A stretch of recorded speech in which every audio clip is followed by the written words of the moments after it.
In a country like Liberia, it actually is within the overall aim for China's new or kind of new foreign policy that they do show a much more interest in Africa and other continents, and that of course has to do with oil and minerals and all of that package, but in Africa general. But that also kind of spills over in a good way in countries like Liberia, because what China does in Liberia is that they actually provide roads, infrastructure, buildings, and renovation of government buildings without any constraints, without any discussions on human rights or other kind of difficult issues that US and EU tries to put into all those business deals. So of course for Liberians and the Liberian government, it's much easier to make business with the Chinese. I mean, the African governments overall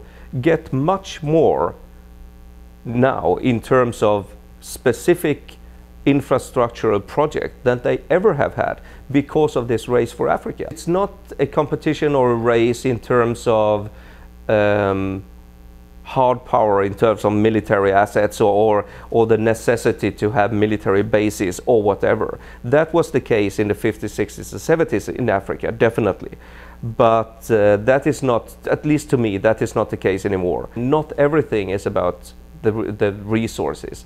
Of course, that is a major issue for countries like China and US, but I wouldn't go as far as some researchers and journalists do and say that everything in Africa nowadays is about the race for resources. That is not the case. Most of the Chinese companies that do infrastructural work in Liberia actually do it on a purely business basis. They get paid for what and they deliver. That is of course not the case in all countries, and I would argue that there is a huge difference between what the Chinese do in Sudan and building infrastructure and pipelines that quite obvious are going from the oil fields to the coastlines or the refineries. But that is not the case as I see it in Liberia. That is a purely business context. The Liberian people get money from the international community and they invest in roads that the Chinese are building, or they get new roads and new infrastructure as part of the package that the Chinese government gives as aid.